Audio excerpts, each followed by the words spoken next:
suplementos nutricionales. Todo lo que hay en la industria, ¿no? Ensure, Mobile, Lucerna, etcétera, etcétera. Todas las marcas y todos los suplementos orales nutricionales. Y la tercera y la cuarta, esa solamente lo hacen los médicos, que es la nutrición enteral y la nutrición parenteral. Entonces, la nutrición enteral y parenteral es una forma compleja de administrar o de nutrir a los pacientes que no pueden alimentarse por sus propios medios, ¿no?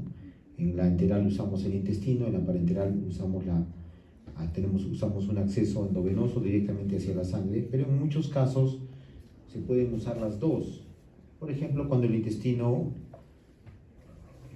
funciona parcialmente y digamos que puede recibir parte del requerimiento nutricional del paciente, pero no todo. Entonces, si recibe parte, nosotros debemos tratar de llegar a cumplir el requerimiento nutricional del paciente. Entonces agregamos nutrición parenteral y en algunos pacientes usamos nutrición enteral y nutrición parenteral a la vez. ¿Qué es la nutrición enteral? Es el soporte nutricional que se provee mediante un acceso enteral sin que los alimentos pasen por la cavidad oral. Pasan a través de una sonda, que puede ser nasogástrica, orogástrica, naso-yeyunal, oro-yeyunal, o a través de un gastrostoma o un enterostoma, que son accesos directos que van a través de la pared abdominal. ¿Cuándo no podemos administrar nutrición enteral a un paciente? Entonces, siempre recordarles, ¿no? Cuando hablamos de nutrición enteral estamos hablando de pacientes que no pueden usar su boca, su cavidad oral para comer, ¿sí? Por ejemplo, un paciente que está en coma, ¿sí? ¿Puede comer? ¿Puede masticar? ¿Puede deglutir? No, pero hay que alimentarlo, ¿correcto? Entonces, ¿qué usamos? Una sonda o un acceso directo al estómago o al intestino, ¿correcto? ¿Sí? Hablábamos en la primera clase, hablábamos de un paciente que está despierto, no está en coma, pero tiene un daño en el tronco cerebral y no puede deglutir, porque todos los músculos de la deglución no están inervados, ¿sí? Entonces no puede deglutir el paciente. ¿Qué usamos? Un acceso enteral. El paciente no está despierto, está en coma, pero no puede deglutir los alimentos, ¿sí? Entonces tenemos que usar un acceso enteral. El resto de su intestino está bien, ¿sí? Entonces, tenemos un paciente que está muy débil, un paciente oncológico, por ejemplo, ¿sí? Y nosotros sabemos que si le decimos a esta persona que coma, y para colmo tiene que, digamos, recibir quimioterapia en 2 semanas, ¿sí? Y está muy delgado, está muy venido a menos el paciente, y nosotros sabemos que si le decimos que coma por su cuenta y por su voluntad, no lo va a hacer, porque ya el familiar nos ha contado que el doctor come 4 cucharas y luego no come más, ya no quiere, se aburre y es una tortura hacerlo comer, ¿correcto? Entonces, por su voluntad, esta persona no puede alimentarse, ¿sí? Puede deglutir, está despierta, pero no tiene apetito, no tiene fortaleza física para alimentarse. Entonces a estos pacientes también le ponemos un acceso enteral, ¿sí? Entonces son 3 ejemplos, 3 situaciones en las que es obligatorio usar nutrición enteral, ¿no? ¿Cuándo no debemos usar nutrición enteral? Hay contraindicaciones para la nutrición enteral, algunas relativas y otras absolutas. 1, cuando el paciente tiene ileo. ¿Qué significa ileo? La palabra ileo significa que hay un tránsito disminuido, una motilidad disminuida o alterada en el aparato digestivo. Entonces el alimento no progresa o progresa muy lentamente y eso hace que el paciente no pueda cubrir sus requerimientos. Eso es un ileo, ¿sí? Cuando el paciente tiene intolerancia a la nutrición enteral, por algún motivo el paciente no tolera, ¿no? Los alimentos o los tolera mal. ¿Cómo lo sabemos? Por tres cosas nos dicen que el paciente no lo está tolerando. 1, que tiene vómitos. 2, que tiene diarreas. Y 3, que tiene distensión abdominal, el abdomen se le hincha, ¿sí? Entonces la comida que le estamos dando, la nutrición que le estamos dando, el paciente no la está tolerando. Estos son síntomas de intolerancia. 3, cuando hay sangrado intestinal. La sangre tiene un efecto de irrita el estómago y al formar coágulos dentro del tubo digestivo, si ustedes se imaginan un coágulo dentro del tubo digestivo es una especie de un tapón, impide el tránsito, ¿correcto? Entonces tampoco es conveniente nutrir a esos pacientes. Son relativas, ¿no? Si el sangrado no es mucho, igual podríamos dar, ¿no? Bueno. Y el cuarto es la inestabilidad hemodinámica. Cuando hay inestabilidad hemodinámica, ¿sí? Cuando el paciente tiene una presión baja, por ejemplo, nuestro cuerpo redistribuye el flujo sanguíneo del intestino hacia otros órganos más importantes en esta situación, como son el corazón y los pulmones. Entonces se produce vasoconstricción esplácnica. Entonces el intestino no se irriga adecuadamente. Y si además de eso yo le voy a retar a ese intestino, le voy a dar trabajo, le voy a pedir que se irrigue, ¿sí? No es adecuado. Entonces cuando hay inestabilidad hemodinámica, de preferencia no nutrir a los pacientes, ¿no? ¿Se acuerdan el ejemplo que vimos la semana pasada? Este chico que estaba en UCI, que había sufrido una quemadura, una fractura y un trauma craneoencefálico, ¿no? Al cuarto día de que estaba en UCI, el paciente se le agregó una neumonía intrahospitalaria pseudomonas, ¿se acuerdan? Y el paciente se comprometió más, se puso mucho más grave, se le bajó la presión y una de las medidas que se tomó en ese momento,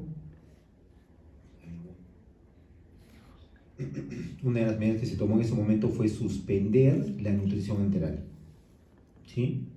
Entonces cuando hay inestabilidad hemodinámica, o hay que disminuir o hay que suspender completamente la nutrición enteral. ¿Y cuáles son absolutas? Cuando el paciente está obstruido, hay una obstrucción mecánica, orgánica, hay algo que está dentro o fuera del intestino, pero que lo tapa completamente. Entonces no hay manera de que haya tránsito, de ninguna manera, ¿sí?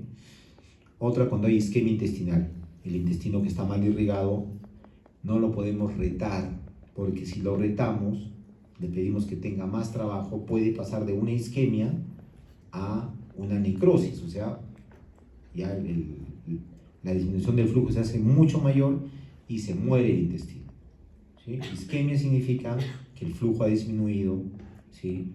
Y que este tejido no está bien perfundido, pero se puede pasar rápidamente de una isquemia a una necrosis, ¿ya? Y tercero, cuando hay una fístula del intestino hacia la piel o hacia otro órgano, ¿no? Y todo lo que le vamos a dar por la que come el paciente o por su vía digestiva se va a salir por la fístula. Eso es como botarlo simplemente, ¿no es cierto? Sale por la fístula y entonces le estamos dando para nada, ¿no? Eso no lo está alimentando el paciente. Entonces esas son las contraindicaciones absolutas a la nutrición enteral.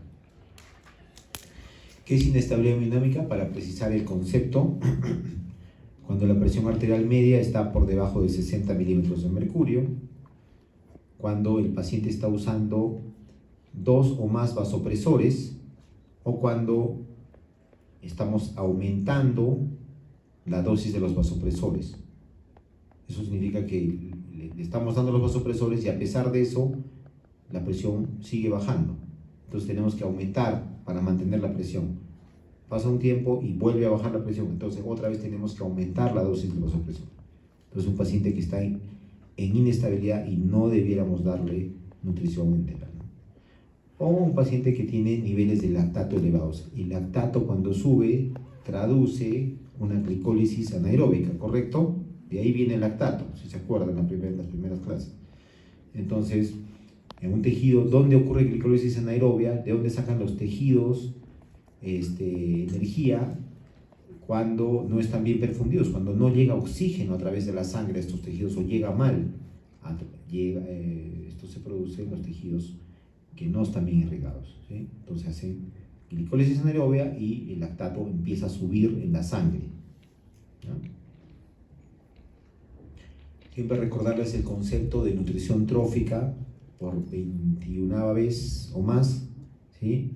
¿Qué es la nutrición trófica? Es darle al paciente pequeñas cantidades de nutrientes, ¿sí?, para lograr los efectos nutricionales beneficiosos que no dependen de la cantidad de los nutrientes. ¿Sí? ¿Cuáles son estos? Mantener el área de absorción. Eso se llama mantener el trofismo, es decir, mantener la altura de las vellosidades intestinales, porque la altura de las vellosidades nos dan el área de absorción. Si las vellosidades se acortan, el área de absorción disminuye. ¿Sí? Esa es una. Dos, mantener funcionando al MALT, tejido linfático asociado a mucosas. ¿Sí? Tres, mantener los efectos metabólicos beneficiosos de la nutrición. Hemos dicho en la segunda clase de aparato digestivo que el aparato digestivo es el mayor órgano endocrino del cuerpo, ¿sí? Porque es el que más hormonas produce, ¿correcto? Entonces, esos efectos también dependen de que los nutrientes estén llegando al tubo digestivo, así no sea en grandes cantidades. Entonces, nutrición trófica, cuando damos nutrición enteral, es de 10 a 20 mililitros por hora. Eso no va a cubrir los requerimientos, ¿no? A lo mejor el paciente no tolera más, tolera de 10 a 20. Le damos eso, mantenemos los efectos, estos, trofismo, MALT, efectos metabólicos, que son buenos para el paciente, para el intestino también, ¿no? Y ya le completamos lo que le falta con nutrición parenteral.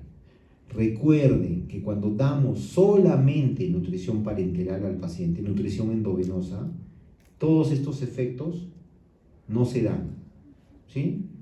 Si yo le doy nutrición parenteral a un paciente exclusivamente, va a haber, ¿no?, una atrofia de las vellosidades.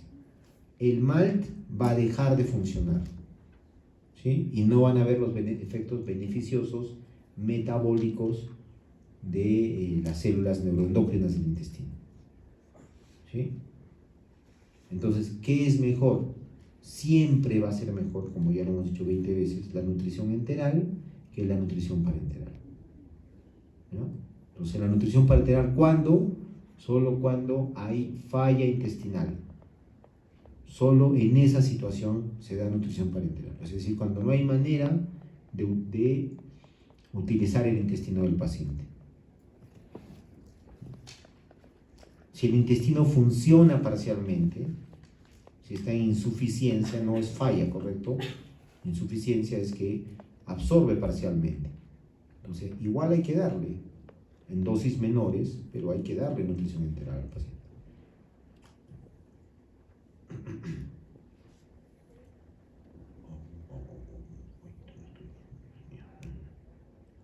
Ya está.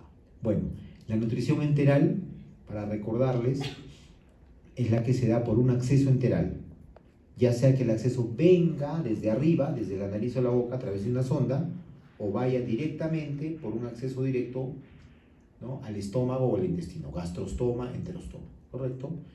Tiene una serie de componentes que los vamos a ir viendo rápidamente. El timing, ¿qué es una palabra, un modismo anglosajón que significa cuándo empieza y cómo progreso en el tiempo? Entonces, ¿cuándo empezamos? Como yo les dije, ¿no?, de las especialidades médicas, los que más tienen presente que la nutrición es algo clave para sacar adelante a los pacientes, son las especialidades que manejan pacientes críticos, que manejan pacientes graves. Entonces, en la UCI o en la emergencia, en la UCI de emergencia, los doctores saben que tienen que nutrir a sus pacientes para sacarlos adelante. Entonces, ellos saben que tienen que iniciar la nutrición del paciente a las 24, entre las 24 y las 48 horas que el paciente ha ingresado a su servicio. Ellos ya están pensando en empezar la nutrición de sus pacientes, ¿ya? Y empiezo a iniciar en los servicios que no ven pacientes críticos, correcto, eso es el piso, en los servicios de los hospitales, iniciarlo más pronto en los pacientes que tienen riesgo nutricional o están desnutridos y no pueden de manera voluntaria cubrir sus necesidades calórico-proteicas. Aquí es donde muchas veces como médicos fallamos, ¿no? Dejamos que los pacientes estén en el piso, comiendo muy poquito, comiendo un caldito. ¿Comió o no comió? Sí, comió. Sí comió, dice, ¿no? Pero no va a ver qué comió ni cuánto comió. Pocas veces los médicos preguntamos eso, ¿ya? Entonces, uno de los motivos de la tarea que hemos dejado es que ustedes lo pregunten a los pacientes y lo descubran. Correcto. Muchas gracias. No, mente abierta. Entonces, ¿cómo se inicia la nutrición? Siempre se inicia bajo, a un volumen bajo, entre 20 y 40 mililitros hora. Háganse la idea que vamos a administrar en el intestino gota a gota, ¿sí? Durante una hora, 20 mililitros. ¿Cuánto es 20 mililitros? Una jeringa de 20, ¿sí? Todos la conocemos, una jeringuita de 20, es un poquito así el vaso, ¿no? Un dedo y medio de un vasito pequeño. Es muy poco, ¿no? Eso lo damos en gota a gota, cuando lo damos en infusión, ¿correcto? En infusión continua, usando una bomba de infusión, ¿ya? Y lo vamos subiendo cada 4 horas o cada turno. Muchas veces usa el turno, ¿no? Cambia de turno y se suba, cambia de turno, suba, no cambia de turno, así, ¿no? Entonces, en la mañana se sube, a mediodía se sube, en la noche se sube, al día siguiente se sube, ¿no? Porque es lo que maneja, digamos, el sistema de trabajo que tienen los hospitales, ¿no? ¿Dónde va la sonda? Ya lo hemos dicho, puede ir al estómago o puede ir al intestino. Al intestino puede ser al duodeno, que es lo que le sigue al estómago, puede ir un poco más allá, al yeyuno, ¿sí? Todas estas se llaman sondas postpilóricas. Las que van al estómago, ¿por qué? ¿Qué ventajas tiene? El estómago es un medio ácido, tiene un mecanismo de defensa, digiere parcialmente también los alimentos, sobre todo las proteínas. El estómago tiene un mecanismo osmosensible en el píloro. Recordar que el píloro tiene osmoreceptores. Al intestino delgado no le gustan los líquidos hiperosmolares. Cuando los recibe, puede generar una reacción autonómica. Por ejemplo, los pacientes que no tienen píloro. ¿Quién no tiene píloro? Los pacientes que se les ha retirado esa parte del estómago, por ejemplo, o que se ha separado. Por ejemplo, los obesos que van a la cirugía del bypass gástrico, ¿se han escuchado esto? ¿Sí? Entonces ya no tienen píloro, ¿no? Directamente se les deja un pequeño estómago en la parte alta y eso se une al intestino delgado, entonces viene el alimento y pasa directamente. Ya no hay píloro que lo retenga. Entonces el píloro está cerrado mientras la osmolaridad del alimento va disminuyendo. ¿Por qué? Porque se le va agregando el jugo gástrico, ¿correcto? Se va mezclando y va bajando, se va diluyendo el alimento allí, ¿ya? Entonces, cuando llega un líquido o un contenido hiperosmolar al intestino delgado, puede ocurrir una reacción autonómica. Se llama el síndrome de dumping, ¿ya? D-U-M-P-I-N-G, dumping. ¿Qué tienen los pacientes? Les da sudoración, se les baja la presión, les da taquicardia, ¿sí? Hacen hipoglicemia en algunos casos. Bueno. Muy bien, finalmente el estómago es un medio distensible. Es el único lugar donde podemos administrar la nutrición enteral en bolos, ¿sí? En el intestino delgado nunca podemos dar bolos. ¿Qué es un bolo? Es dar una gran cantidad en poco tiempo. ¿Cómo se hace un bolo? Por ejemplo, un gastrostoma, ¿no? Eso lo vemos mucho en los servicios de neurología. Pacientes que tienen ACV, que tienen un gastrostoma, ¿sí? Entonces viene el cuidador, un familiar o la enfermera, ¿no? Con el licuado que le trae de nutrición o la fórmula que le ha preparado nutrición, ¿no? Le pone una jeringa a la sonda y en un ratito le echa todo, 500 mililitros de nutriente en 3 minutos, 5 minutos. Listo, termina, lo cierra y ya está. Eso, cuando hay un acceso al intestino delgado, no se puede hacer. Porque el intestino delgado, como es delgado, no está preparado para recibir una gran cantidad, un gran volumen, ¿correcto? Le va a generar inmediatamente dolor, intolerancia, se va a distender, va a vomitar o va a hacer diarrea, los 3 síntomas de intolerancia, como habíamos dicho, ¿correcto? Entonces, no se dan bolos al intestino delgado, solo al estómago, bolos solo al estómago, ¿sí? ¿Entendieron lo que es un bolo, sí? Ya, voy a preguntar en el examen.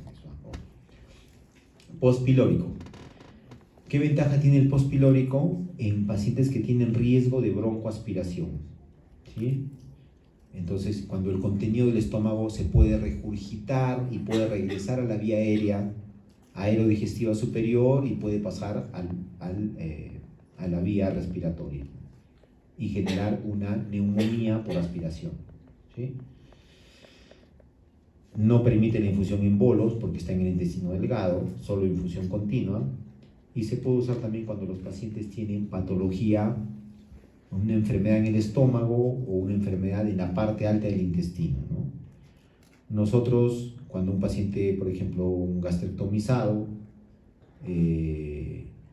se hace una fístula, ¿no?, en la parte alta, entonces sabemos que si le damos de comer, la comida va a salir con la fístula, entonces le ponemos una sonda que vaya más allá del píloro, ¿sí?, al intestino delgado, y ahí le damos infusión continua. Entonces lo alimentamos por su intestino, pero no come nada por su boca y nada pasa por el lugar donde está su fístula.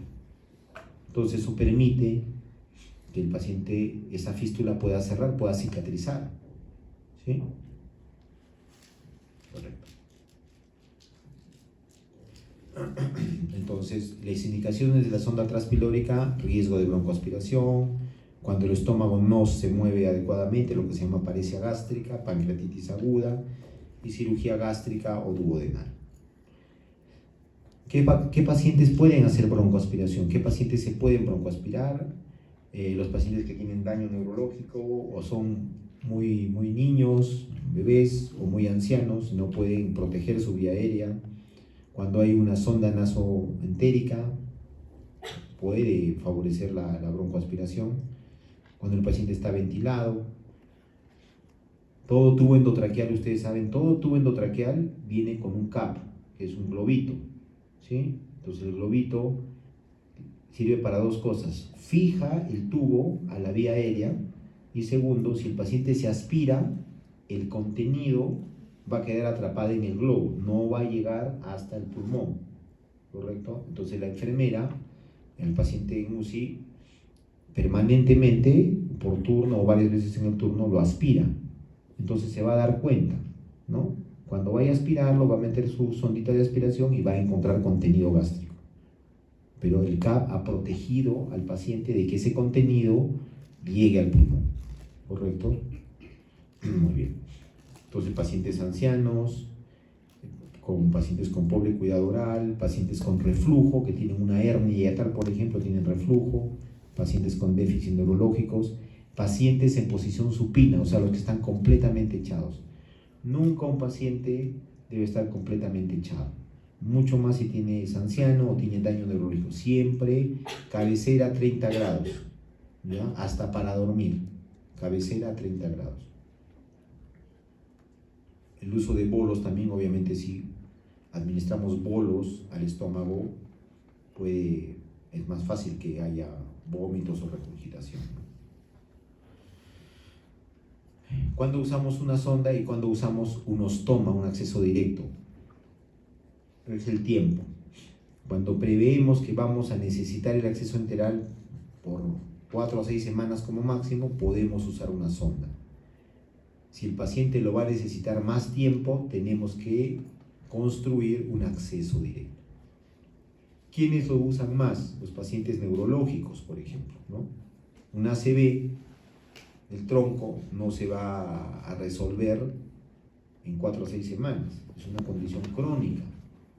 Podría ir mejorando con el tiempo la función de deglución del paciente, pero puede tomar muchos meses. Entonces, en esos pacientes debemos hacer un acceso enteral directamente. Esta es una sonda de poliuretano, un material blando, muy tolerable para el paciente. Tiene un metal en la punta, como ustedes ven aquí. ¿Sí?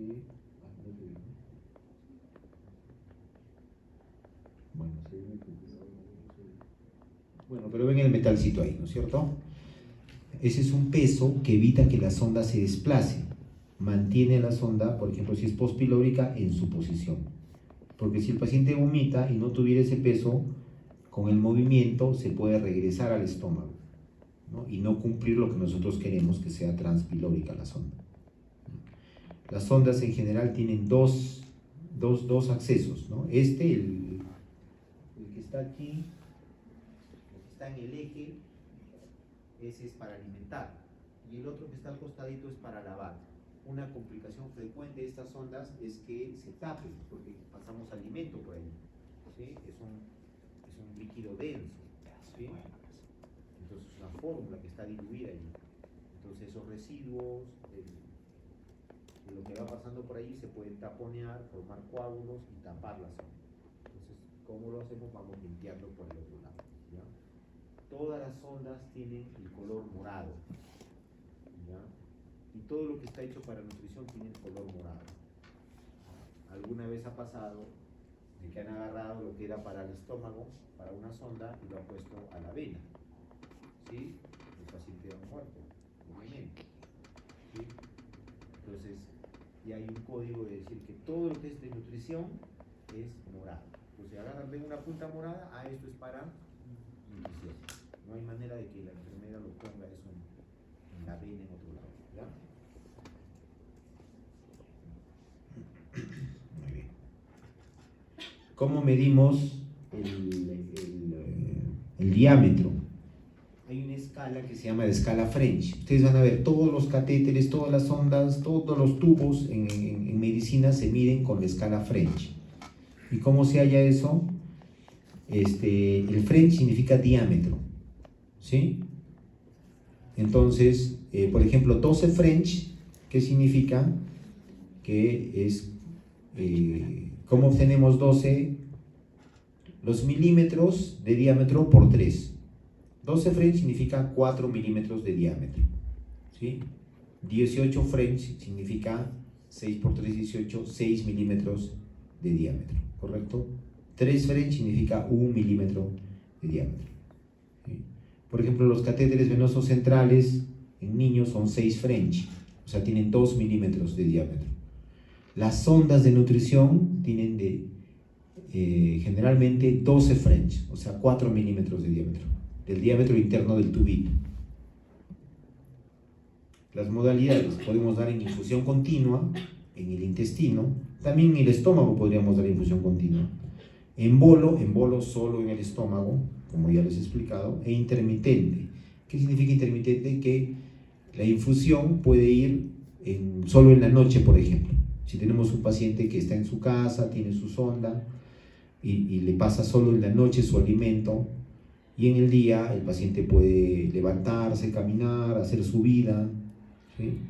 Entonces solamente en la noche. Eso es intermitente, ¿no? Que por momentos se da. Ya, eso tal vez es lo más importante, la fórmula, ¿no? Si yo les digo, a ver, díganme una fórmula, me podrán decir Chure, o Lucerna, o Osmolite, alguna de ellas conocen ustedes, ¿no? Pero seguramente a medida que vayan pasando los años y vayan estando en quinto, en sexto, etcétera, internos, van a conocer muchas otras fórmulas, ¿no? Entonces, ahí tienen que tratar de entender de qué fórmula se trata, cuál es el propósito y por qué se escogió esa fórmula para un paciente dado, ¿no? Entonces, ¿cómo se clasifican las fórmulas? La primera es por su densidad calórica. O sea, las sondas, si tiene una kilocaloría por mililitro, se llama isocalórica o normocalórica, ¿sí? La mayoría de fórmulas son así, 1 kilocaloría por 1 mililitro. Entonces, si yo le doy un volumen, ya sé que la cantidad que le estoy dando, ¿no? Por ejemplo, 1 litro, 1000 mililitros es 1000 kilocalorías, ¿correcto? Es fácil, digamos, de... Ahora también, si está por encima de 1, ya es hipercalórica, ¿no? Hay muchas fórmulas que vienen de 1.5 kilocalorías por mililitro y algunas vienen de 2 kilocalorías por mililitro. Y algunas fórmulas más bien les podemos agregar agua para que sean más tolerables, ¿no? Y las diluimos y las hacemos hipocalóricas, ¿ya? Muy bien. Otra manera de clasificar las fórmulas es por el tamaño de las moléculas. Esto es muy importante. ¿A qué me refiero? Ustedes saben que los macronutrientes, ¿sí?, cuando nosotros los ingerimos, vienen completos, íntegros, es decir, vienen las proteínas completas, los carbohidratos completos, ¿no?, toda la cadena de los monómeros, ¿no?, todo completo. Las grasas vienen como triglicéridos de cadena larga, ¿sí? Entonces, ¿qué hay en el aceite? Hay triglicéridos de cadena larga, ¿no es cierto? Esos son los aceites, ¿correcto? Bueno, entonces, eso entra en nuestro intestino y ahí se digiere, se parte, y lo que nosotros finalmente absorbemos son los monómeros, ¿no?, las últimas unidades de estas macromoléculas. En el caso de las proteínas, lo que nosotros absorbemos son aminoácidos, ¿sí? En el caso de los carbohidratos, los monómeros, ¿no?, la glucosa es lo que absorbemos, no el carbohidrato complejo, no el almidón de la papa, por decirles, ¿no?, sino el monómero, lo mínimo. Entonces, cuando la fórmula tiene la macromolécula, ¿sí?, la proteína completa, el triglicérido, el carbohidrato complejo, se llama polimérica, que es igual que lo que nosotros comemos, ¿correcto? Fórmula polimérica, porque tiene polímeros, ¿sí?, moléculas grandes. Si nosotros digerimos, se hace un proceso en el laboratorio con esas fórmulas y ya se las parte, ¿no?, entonces ya tenemos, ya no son polímeros, sino esto ya tiene unidades más pequeñas, ¿no? Entonces, esas son las fórmulas oligoméricas. Y si los digerimos completamente, se hace una hidrólisis total de estas macromoléculas y tenemos los monómeros, que ya vienen como que ya listos para absorberse.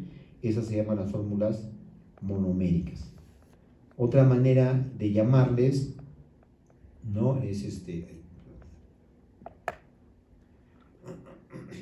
elementales o semielementales. Las fórmulas oligoméricas se llaman semielementales y las fórmulas monoméricas se llaman elementales, ¿no?, porque están parcial o totalmente digeridas. Entonces, si yo les hago por sentido común, ¿no?, ¿a quién yo le doy fórmulas oligoméricas o monoméricas? ¿En quién utilizaría eso? Los mayores. A ver, yo tengo una persona que, a ver, el paciente que estuvo en coma, ¿se acuerdan de la clase pasada? Ya está. Que su intestino está íntegro, es un hombre joven, su intestino está perfecto, ¿sí? ¿Qué fórmula uso? ¿Una polimérica, o una oligomérica o una monomérica? ¿Él necesitará que yo le dé fórmulas oligoméricas o monoméricas? Su intestino está perfecto, es un hombre joven, ahí le doy una fórmula polimérica, ¿sí? Si tengo un paciente, ¿no?, que tiene síndrome de intestino corto, ¿sí?, que el paciente hace mucho gasto, incluso tiene una fístula, por decirles, y sale un montón cuando usamos fórmulas poliméricas, ¿sí? Le doy todo parcialmente digerido o completamente digerido para que ya se absorba más, ¿correcto? Entonces, cuando el intestino no está bien, podemos usar, no digo que siempre se usa, ¿sí?, podemos usar fórmulas oligoméricas y monoméricas. Eso tiene que ver con la integridad del intestino, ¿sí? Ya está. La osmolaridad, ya les he hablado de la osmolaridad. Hay fórmulas hiperosmolares y hay fórmulas isosmolares, ¿sí? El contenido de fibra, ya vamos a abundar más en esto. Las fórmulas pueden tener fibra hidrosoluble, no hidrosoluble o no tener fibra en absoluto, ¿sí? Ya vamos a ver un poquito más adelante los efectos de tener o no tener fibra. Y también las fórmulas, además de tener grasas, carbohidratos,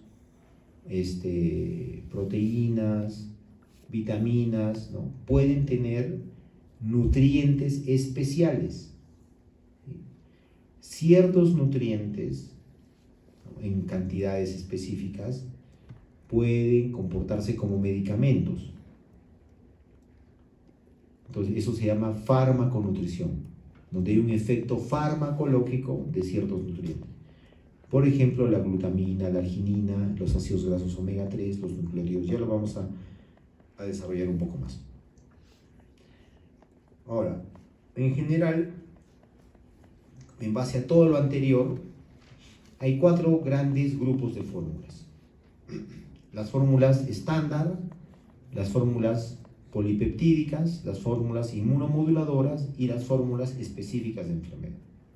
¿Sí? Son los 4 grandes grupos. ¿Qué es una fórmula estándar? El enchure, ¿todos han oído hablar del enchure? Bueno, es muy usado, ¿no? Propaganda es de una empresa Abbott, se llama la empresa. Bueno, ¿qué es una fórmula estándar? Es la fórmula, para que se ubiquen siempre, estándar, ¿no? Como decir lo regular, ¿no? Lo normal, es lo estándar, ¿correcto? ¿Qué es lo normal? Es la comida normal que nosotros comemos. O sea, siempre yo les digo este cuento a mis pacientes para que lo entiendan, ¿no? Dicen, ¿sabe qué hay en esa lata? Le digo, es un arroz con pollo que lo han secado completamente, le han quitado todo el agua y ya lo han molido. Y ahora todo eso es ese polvito que usted ve, ¿sí? Es la comida normal. Entonces, una fórmula polimérica. Tiene todas las macromoléculas, ¿correcto? Los carbohidratos vienen como maltodextrinas o jarabe de maíz. Las proteínas vienen con proteína de soya o caseinatos, proteínas complejas, grandes. La grasa viene como aceite de soya, aceite de canola o de girasol, ¿correcto? Puede dar entre 1 a 2 kilocalorías por mililitro. Algunas de ellas tienen fibra, otras no. ¿Cuál es la proporción? Es la proporción normal de la dieta. La dieta normal, ¿cuánto tiene? Lo que comemos todos los días. 50% son carbohidratos, 35% son lípidos y 15% son proteínas. Entonces, las fórmulas estándar siguen más o menos ese patrón. 50% carbohidratos, 35% lípidos y 15% proteínas, ¿no? ¿Cuál es el problema con las fórmulas estándar? Que en general funcionan bien en pacientes que están más o menos estables, tranquilos, que no están muy enfermos, pero no funcionan bien en pacientes que están muy enfermos, o pacientes que están críticos, o pacientes que están muy inflamados. ¿Por qué? Porque no tienen la cantidad suficiente de proteínas. Al tener solo el 15% de proteínas que dan el valor calórico total, ¿sí? No hablo de peso. Cuando yo digo los porcentajes, no estoy hablando de peso, estoy hablando de valor calórico total, ¿ya? Es decir, que de 100 calorías, 15 aportan las proteínas, 50 aportan los carbohidratos y 35 las grasas, ¿sí? Valor calórico total. De eso hablamos cuando hablamos de porcentajes, ¿ya? Entonces, eso es un poco el problema de las fórmulas estándar. Otro problema de que si el intestino está un poco dañado, puede ser que el paciente no la tolere, ¿ya? Por ejemplo, al joven de la semana pasada, cuando le empezaron a dar la nutrición, ¿sí? Cuando estaba intubado, recién llegó a la UCI y tal, empezaron con una fórmula estándar, ¿correcto? Porque su intestino estaba bien, ¿sí? Muy bien. Las fórmulas peptídicas. ¿Qué son las fórmulas peptídicas? Son fórmulas que, como dice, peptídicas, tienen péptidos. ¿Y qué es un péptido? Es una proteína parcialmente hidrolizada, ¿no? Entonces, son fórmulas elementales o semielementales, parcial o completamente hidrolizadas, ¿no? En cuanto a las proteínas, ¿sí? Usadas en síndromes de malabsorción o en intolerancia a las fórmulas estándar o en pacientes críticos que están muy inflamados, están muy comprometidos, ¿ya? Tiene péptidos de cadena corta, tiene triglicéridos de cadena media. Recordar que cuando absorbemos los lípidos, ¿no? Los de cadena larga van a la linfa, ¿sí? y los de cadena media y los de cadena corta van a la sangre directamente. ¿Ya? Y tienen también las fórmulas peptídicas aceite de pescado. ¿Y qué es lo importante del aceite de pescado? ¿Qué tiene el aceite de pescado? ¿Qué omega? Omega 3. El aceite vegetal, los aceites vegetales tienen básicamente omega 6. El aceite de oliva tiene omega 9, ¿ya? Y es el aceite más estable que hay, ¿ya? Entonces, ¿cuál es lo mejor? Lo mejor es una combinación, incluso de grasas saturadas, que no tienen dobles enlaces. Cuando digo omega, significa de que tienen un doble enlace en algún lugar, ¿no es cierto? ¿No? Partiendo del final, ¿no? De donde termina el ácido graso, ¿no? Cuento 3 carbonos, eso es omega 3. Cuento 6 carbonos, eso es omega 6. Cuento 9, eso es omega 9, ¿no? ¿Ya? Entonces, una combinación es lo más saludable. No es bueno comer un solo tipo de grasa, ¿ya? ¿Cómo se dieron cuenta de que el aceite de pescado era beneficioso? Nace esto de un reporte de un doctor en Canadá que vivía en el sur de Canadá, ¿sí? Casi en Canadá casi nadie vive en la parte que está pegada a Estados Unidos, y el resto de Canadá está vacío, ¿no? Es un país muy grande pero muy vacío, ¿no? Entonces este doctor atendía a pacientes afrodescendientes y a pacientes europeos, ¿no? Descendientes de europeos, y veía muchos infartos, muchos accidentes cerebrovasculares, ¿no? Y entonces lo mandan un tiempo al norte de Canadá, y ahí ¿quién vive? Los esquimales, ¿no? ¿Y qué comen los esquimales? Comen foca, ballena, pescado, casi no comen vegetales, ¿no? Entonces él dijo, pucha, que acá segurito que todos estos tíos hacen full infartos, voy a ver full infartos, voy a ver ACVs, ¿no? Deben, su corazón, sus arterias deben estar llenas de ateromas, ¿no? Y se decepcionó porque nada, no hacían infartos, no hacían ACVs, no tenían enfermedad coronaria, los esquimales. Entonces él dijo, hay algo que los protege. Puede ser su genética, ¿correcto? O puede ser algo en el ambiente. Y entonces empezó ahí a idear, y él propuso de que era el aceite de pescado lo que los protegía. Después de eso, de ese reporte, se hicieron algunos estudios, ya ensayos clínicos, y se les daba a los pacientes aceite de pescado, a los pacientes que tenían riesgo coronario. Y demostraron que al grupo que le daban aceite de pescado tenían menos eventos cardiovasculares, menos infartos, menos ACV, ¿sí? Y al grupo que no le daban tenían más. Entonces, dijeron, ahí está la cosa. Entonces ahí nace todo el concepto de los ácidos grasos omega 3. Entonces ahí se descubren sus efectos beneficiosos cardiovasculares, pero también tiene efectos antiinflamatorios, ¿ya? Muy bien. Entonces eso tienen las fórmulas peptídicas además, ¿ya? También tienen cantidades importantes de antioxidantes, de vitaminas, vitamina C, vitamina D, vitamina E, de selenio. Entonces, las fórmulas peptídicas, solamente para recordarles, se usan en pacientes críticos o en pacientes que tienen mala tolerancia o tienen un intestino dañado y mala tolerancia a las fórmulas estándar, ¿ya? La ventaja es que tienen, como dice acá, 25 a 35% de su contenido calórico lo brindan las proteínas, ¿correcto? ¿Cuánto eran las estándar? 15% de su contenido calórico, es la comida normal, ¿no? 15% del valor calórico lo dan las proteínas. En estas fórmulas, del 25 al 35%, ¿ya? Las fórmulas inmunomoduladoras son aquellas que se parecen mucho a las peptídicas, pero en estas se agregan algunos aminoácidos con efectos inmunomoduladores, la arginina y la glutamina, ¿no? Hay un producto de Nestlé, que no hay en el Perú lamentablemente, que se llama Impact, así, IMPACT, Impact, ¿ya? De Nestlé. Entonces,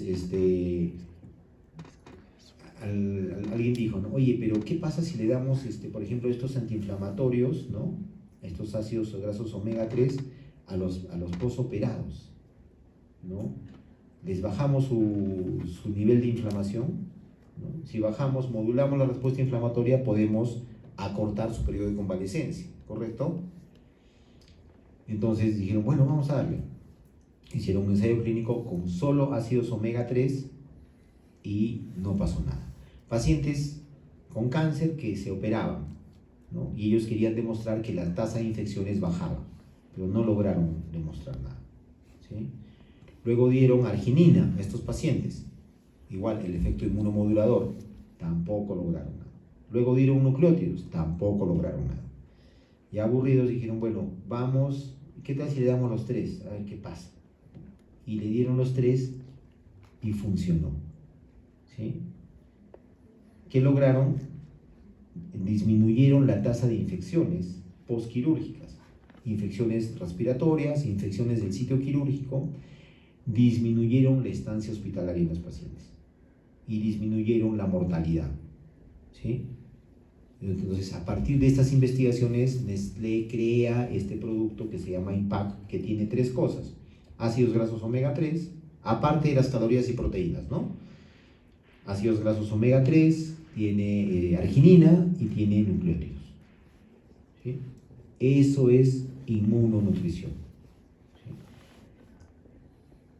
Deberían usar todos los pacientes, pero lamentablemente en el Perú no tenemos ese producto. No hay un producto equivalente en el mercado nacional en este momento.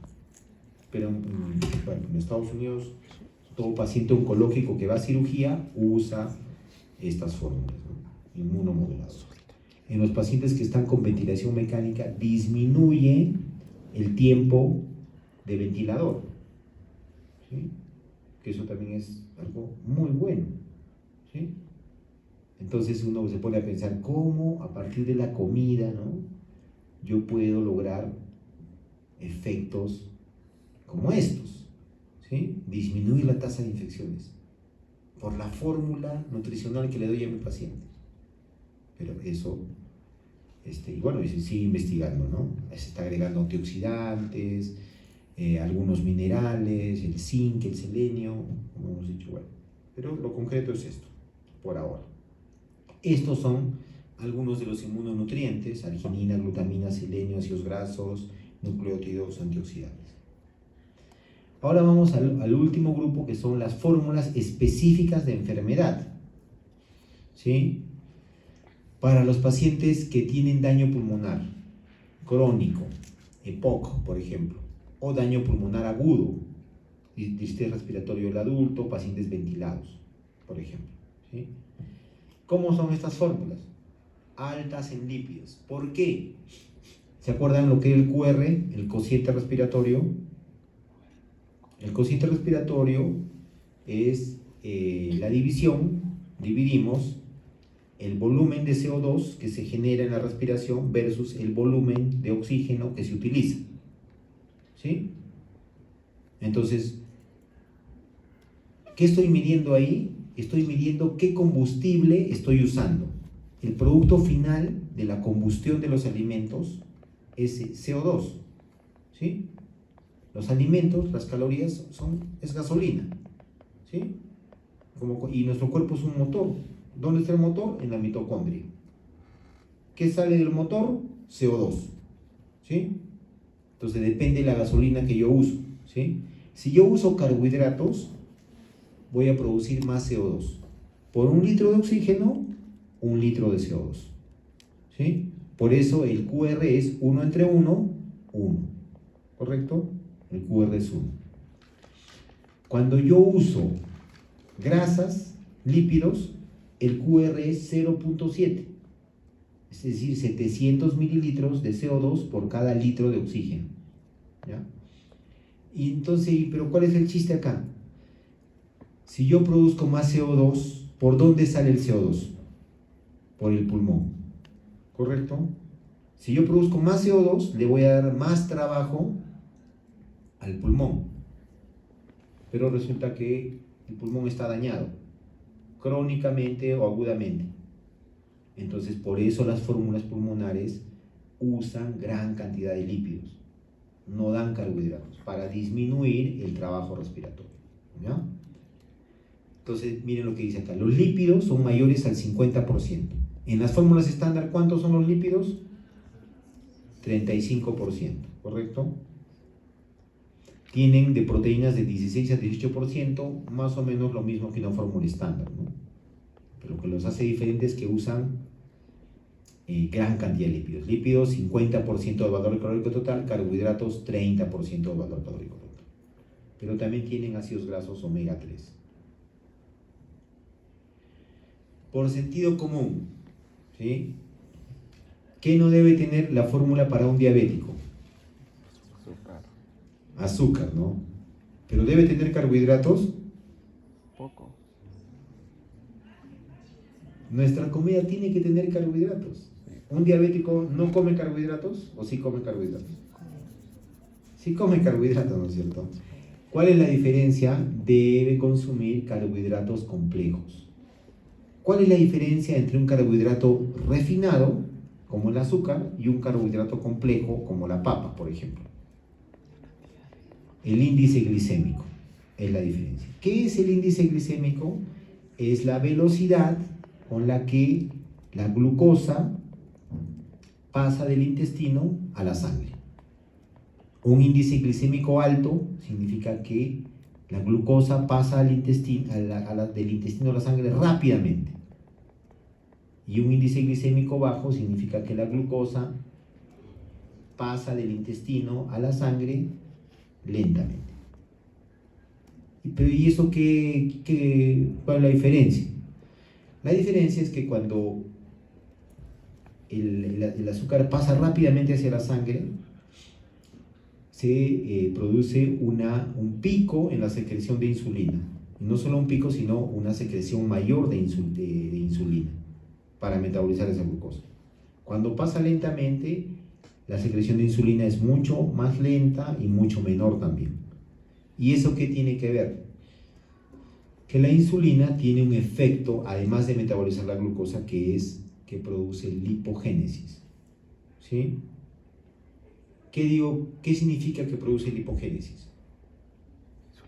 Que promueve la acumulación de las calorías como tejido adiposo. ¿Sí? Entonces yo puedo comer 100 calorías de papa y 100 calorías de azúcar. ¿Cuál engorda más? Pero doctor, son 100 calorías.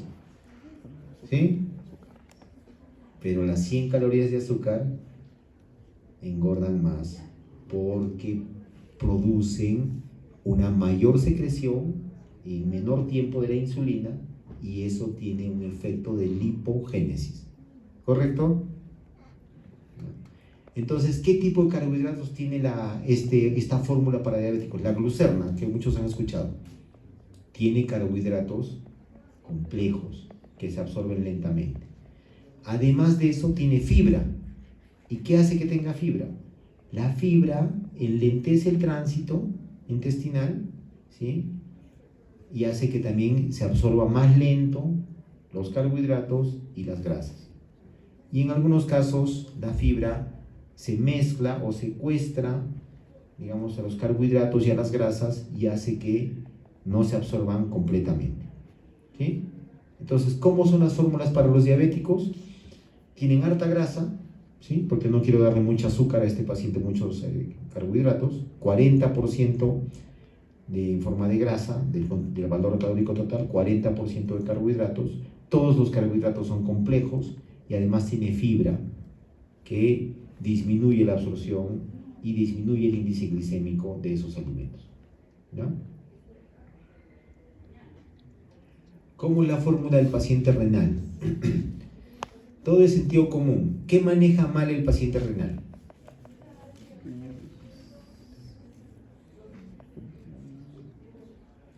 El riñón, ¿no? Depura, así como el CO2 se depura por el pulmón, el riñón depura la urea, que es el producto final de la degradación de las proteínas, ¿correcto? Entonces, si yo sobrecargo de urea, es decir, doy mucha proteína, le voy a dar más trabajo al riñón y a lo mejor el riñón no lo va a poder hacer ese trabajo, porque está dañado, ¿correcto? Entonces, bajar la dosis de proteínas, ¿sí? Bajo en proteínas, número 1. Número 2, ¿qué más maneja mal el paciente renal? El agua. Y cuando yo digo agua, digo sodio. Agua y sodio siempre van juntos. Entonces, bajo en sodio y bajo en proteínas. ¿Ya? Una tingencia aquí. Cuando el paciente está en diálisis, ¿ya? Se le da alta dosis de proteína. ¿Correcto? Porque la diálisis le genera un estrés inflamatorio metabólico al paciente y además lo que yo le voy a dar de proteínas en la diálisis lo va a depurar. ¿Sí? El paciente renal que no está en diálisis, le puedo dar una fórmula renal. Pero si el paciente renal está en diálisis, no le doy fórmula renal porque tiene poca proteína, le doy una fórmula alta en proteína. ¿Correcto? Muy bien. Las fórmulas hepáticas. Lo mismo, ¿qué maneja mal el paciente hepático? ¿Sí? Ciertos tipos de aminoácidos. No los puede procesar. Los aminoácidos aromáticos, las fórmulas hepáticas no deben tener aminoácidos aromáticos. ¿Sí? Debe tener aminoácidos de cadena ramificada, que los puede metabolizar mejor. Lo mismo, el paciente hepático maneja mal los líquidos, bajo en sodio. ¿Ya?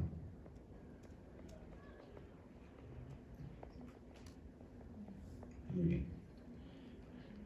¿Qué complicaciones pueden tener la nutrición parenteral? Algunas de ellas ya hemos hablado, ¿no? Las malas conexiones, conectar donde no es, que se desplacen las ondas, ¿sí? Trastornos metabólicos, complicaciones que se tape el tubo, por ejemplo, aspiración broncopulmonar, que probablemente es de las más importantes y más frecuentes, que no se tolere bien. Una vez más, pregunta de examen, ¿cómo sé que no tolera bien el paciente la nutrición enteral? Vómito, diarrea, distensión abdominal. También puede interactuar con drogas. Esto no les voy a tomar en este examen, ¿ya? Vamos, en la tercera fase vamos a hacer de fibra. Esto, fibra no. Pero algunas cositas les voy a decir ahora, ¿ya? Es grande el tema de fibra, lo vamos a hacer en la tercera fase, ¿ya? La cantidad de fibra recomendada es 25 a 38 gramos por día. Hay diversas maneras de clasificar a la fibra. ¿Qué es la fibra? Ahora es un grupo más grande, pero inicialmente la fibra, ¿qué es la fibra? Es carbohidrato. Un carbohidrato complejo que nuestro sistema digestivo no puede digerir. ¿Sí? Eso es la fibra. Entonces llega enterito el carbohidrato complejo al colon. ¿Ya? Entonces, la gran mayoría de fibra que le agregan a las fórmulas viene de esta planta que se llama goma guar. Es una fibra hidrosoluble, es un polisacárido complejo no absorbible. Expuesta al agua forma un gel, mejora la consistencia del contenido intestinal al hidratarse, ¿no? Al formar un gel, ¿sí? Entonces mejora la frecuencia y la cantidad de las evacuaciones. Entonces, la fibra tiene muchos efectos terapéuticos, ¿no?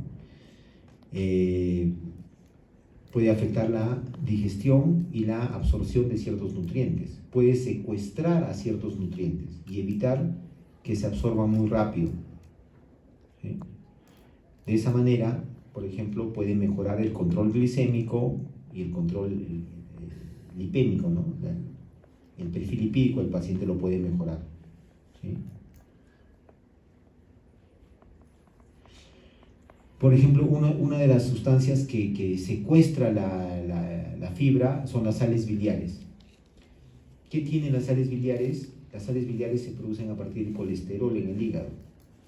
Entonces, y se secretan en la bilis y se absorben en el ileum. Eso se llama la circulación enterohepática de las sales biliares. Se secreta en el duodeno, ¿no?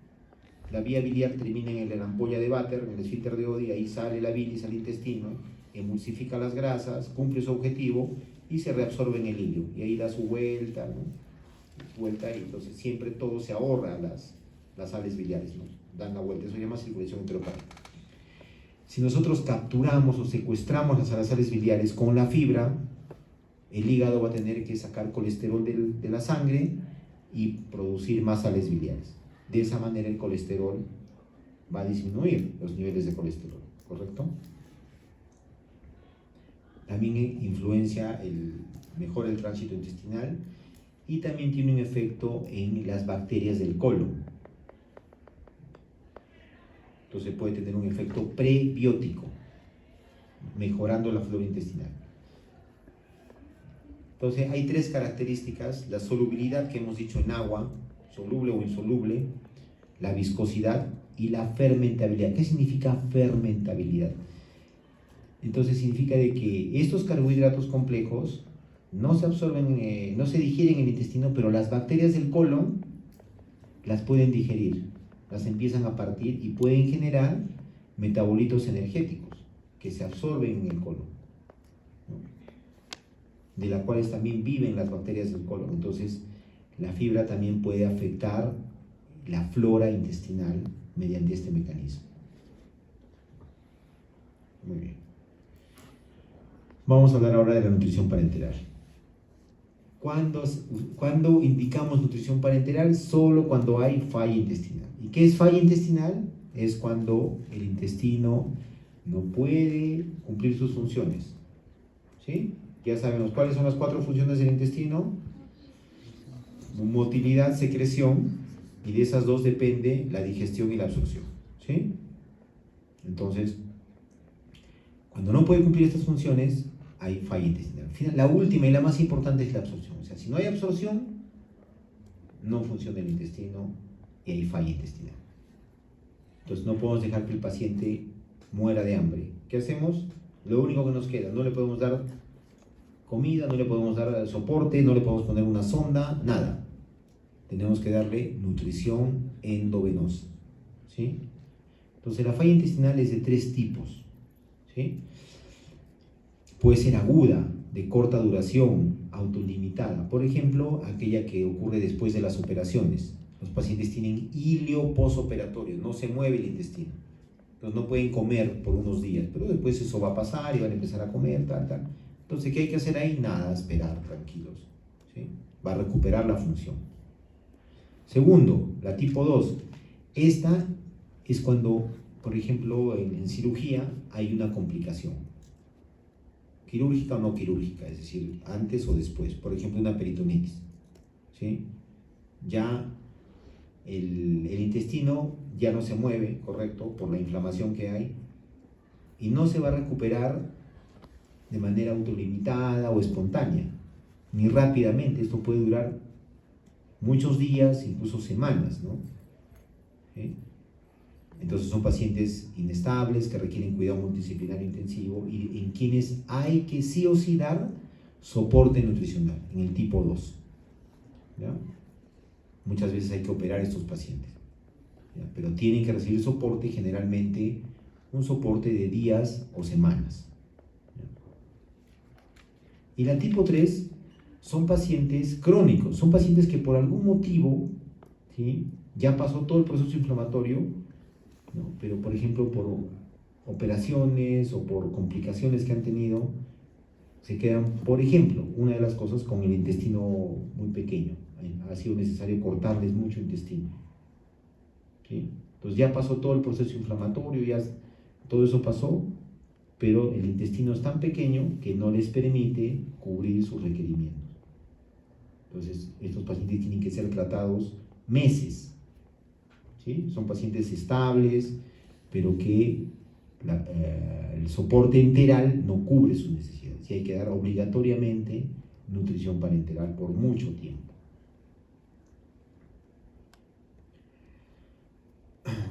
¿Qué enfermedades causan la falla intestinal? El intestino corto, las fístulas intestinales, los trastornos de la motilidad del intestino, las obstrucciones intestinales y el daño masivo en la mucosa del intestino. Son estos 5 grupos de enfermedades que causan falla intestinal. Acá hay un error, es falla intestinal de tipo 3, esa de larga duración. ¿Quiénes causan esta falla intestinal de tipo 3? El más común es el síndrome de intestino corto, ¿no? Hay otras que son raras, enfermedades benignas que requieren múltiples resecciones del intestino, o enfermedades congénitas del aparato digestivo que son en general raras. ¿Qué es el síndrome del intestino corto? El intestino puede medir entre 3 a 9 metros, incluyendo el colon, ¿sí? Cuando el intestino es menor de 2 metros, se ha resecado una gran cantidad, digamos menos de 2 metros, el paciente va a tener problemas para conseguir la autonomía intestinal. ¿Qué es la autonomía intestinal? Es que su intestino pueda absorber lo suficiente para cubrir las necesidades del paciente, ¿sí? Generalmente, digamos que la gran mayoría de veces los pacientes lo logran, pero a veces toman, ¿no? Puede tomar días, semanas, a veces meses, ¿ya? Esto depende mucho de la cantidad de intestino que le va a quedar al paciente. Hay un fenómeno acá que es la adaptación intestinal. El intestino se adapta. Puede tardar incluso 1 año o 2 años en terminar de adaptarse, ¿sí? El intestino delgado, en los pacientes que ocurre esto, se engruesa mucho y el tránsito se enlentece. Entonces, ¿qué ocurre aquí? Que el intestino aumenta su superficie creciendo, ¿sí? Entonces crece el intestino. Dice, ¿puede crecer el intestino? Sí, puede crecer. Eso se llama adaptación intestinal. Cuando es muy chiquito, va a crecer para aumentar la superficie de absorción, ¿correcto? Muy bien. Acuérdense de estos números, ya les voy a explicar ahora con la siguiente gráfica. 35, 60 y 115, ¿ya? ¿Qué tienen que ver esos números? Tienen que ver con la autonomía intestinal. Hemos dicho que cuando a un paciente le sacamos una gran cantidad de intestino, ¿no? Lo que queremos lograr del paciente es que tenga autonomía intestinal, ¿sí? Es decir, que su intestino se adapte y le permita ir a su casa, comer y cubrir todos sus requerimientos, ¿sí? Es lo que queremos con ese paciente, ¿sí? Muy bien.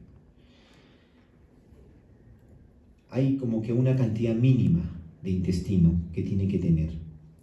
Cuando el paciente tiene válvula ileocecal y todo su colon completo, lo mínimo de intestino que puede tener es 35 centímetros, ¿sí? Imagínense, ¿no?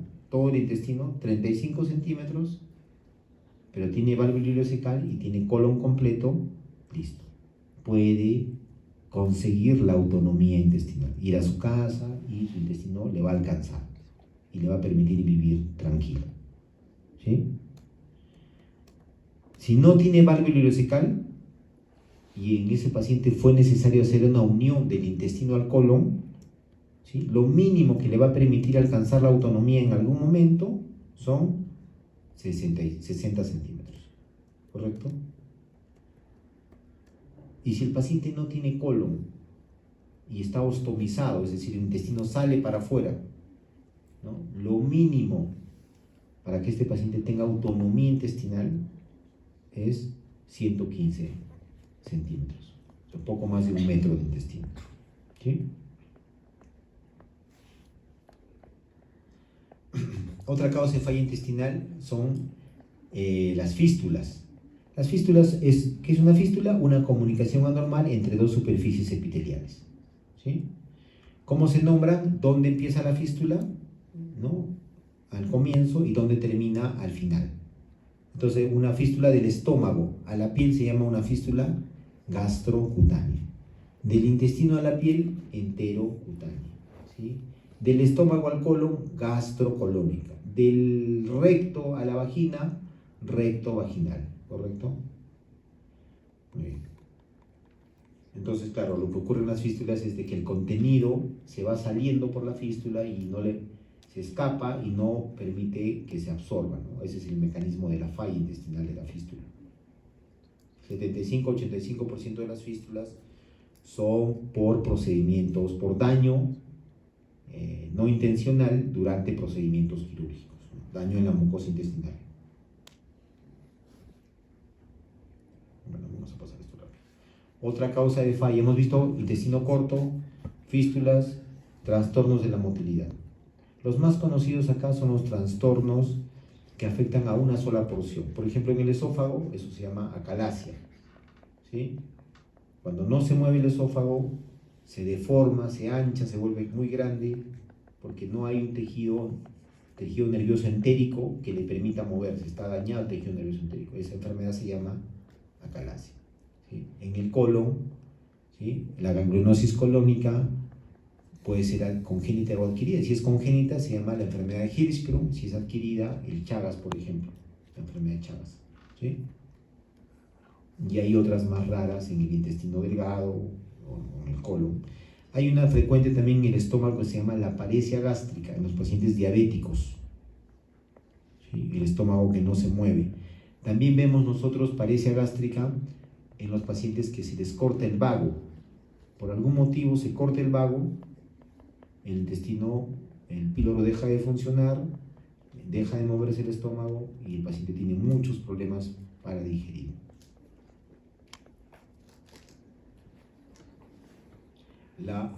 Esto también es un trastorno de la motilidad, la pseudoobstrucción intestinal crónica, ¿sí? La obstrucción mecánica, ¿sí? Por un tumor, por una brida, por una adherencia, y las enfermedades masivas de la mucosa intestinal.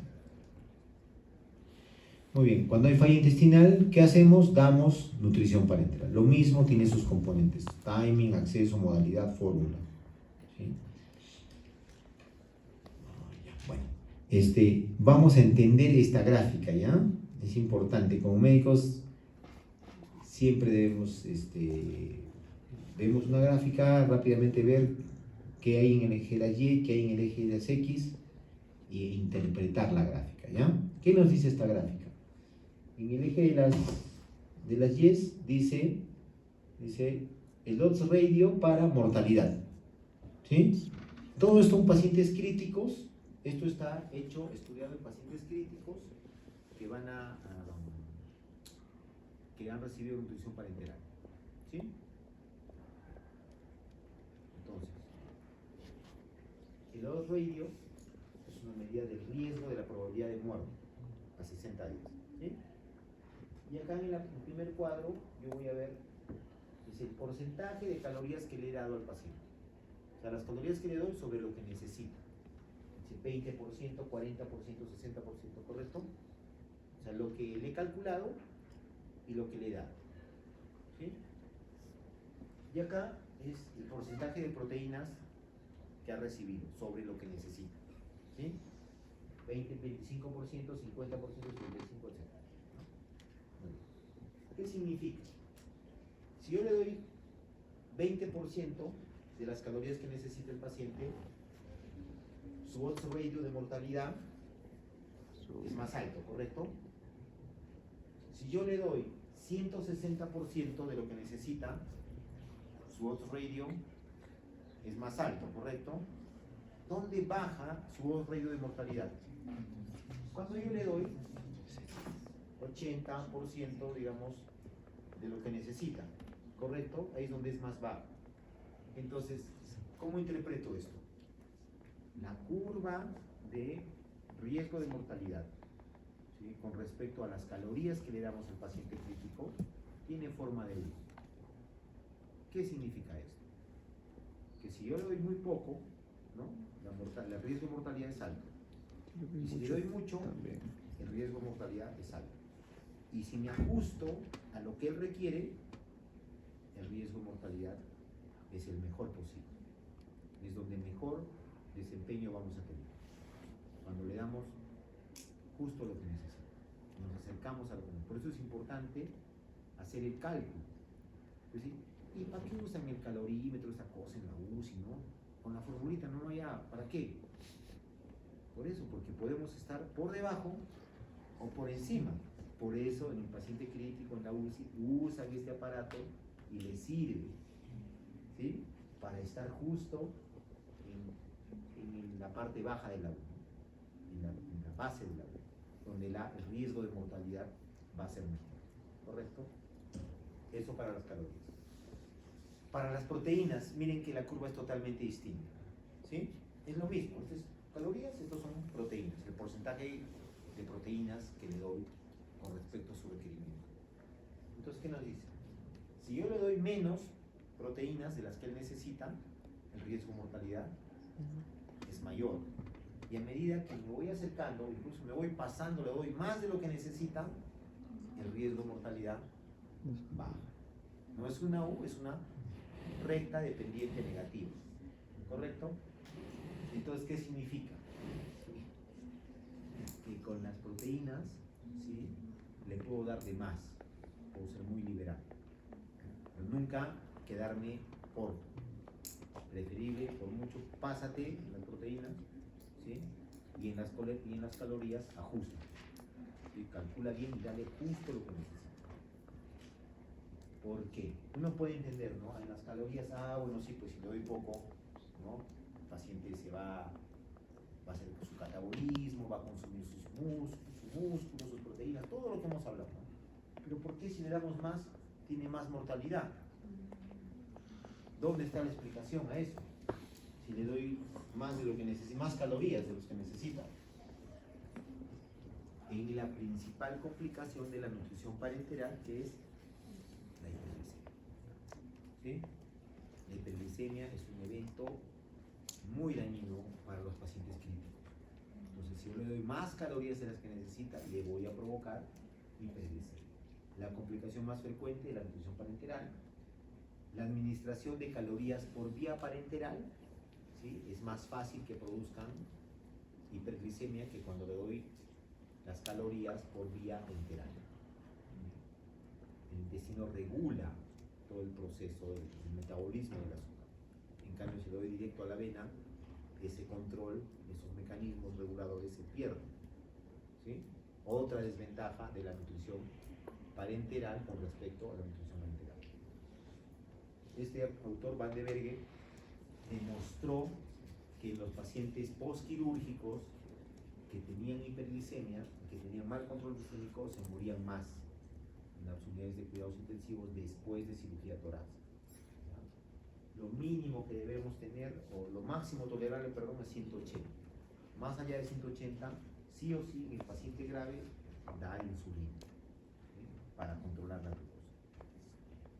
Entonces, por eso es que en la nutrición parenteral siempre empezamos al 60% de lo que necesita el paciente, ¿sí?, todo un día, y vamos subiendo poco a poco, al día siguiente 70, al día siguiente 80, y al cuarto día recién llegamos, nos acercamos a lo que hemos calculado para ese paciente. ¿Sí? Vamos lentamente y empezamos con una dieta, con una cantidad baja de calorías.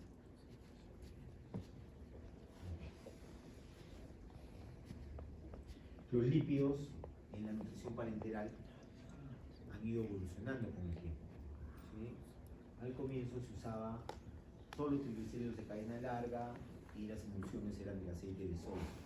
Estamos hablando de lípidos que se dan a la avena directamente, ¿correcto? Luego se agregaron triglicéridos de cadena media, ¿no? Y ahora se están utilizando preparados de aceite de pescado que se agregan a los lípidos, ¿no? Aceites vegetales y aquí aceite de pescado también que tiene ácidos grasos omega-3. ¿Han visto bolsas de nutrición parenteral? Los que han rotado en el hospital han visto. ¿No han visto? Nunca he ido al hospital, nunca. Tiene un color blanco, ¿no? Es como si ustedes ven una bolsa de color blanco, ¿no? Y siempre están cubiertas, porque las proteínas, las vitaminas, perdón, son fotosensibles. Entonces hay que cubrir las bolsas de nutrición para que no se degraden las vitaminas, ¿ya? Entonces, si ven una bolsa blanca que le está pasando a la vena al paciente, eso es una fórmula de nutrición parenteral que tiene lípidos. Cuando es de color claro, ¿sí?, es que no tiene lípidos, solo tiene azúcar y proteínas, ¿ya?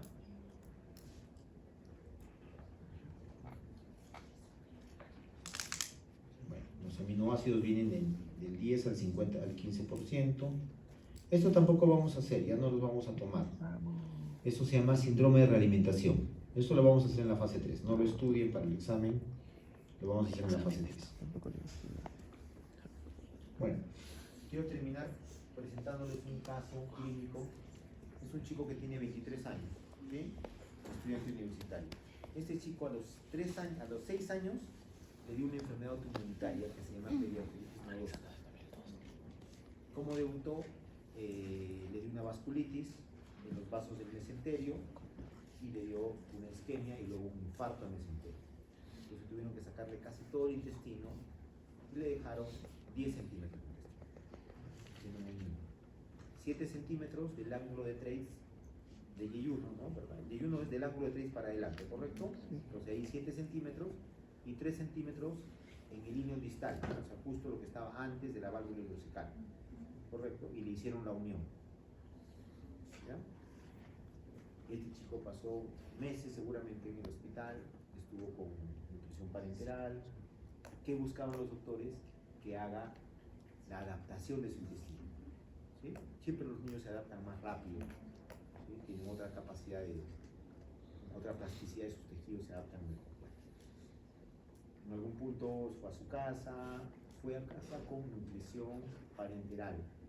Igual comía, ¿sí? Pero esa cantidad, 10 centímetros de intestino, no le alcanzaban para cubrir sus requerimientos. Entonces le hacía una nutrición mixta, ¿no?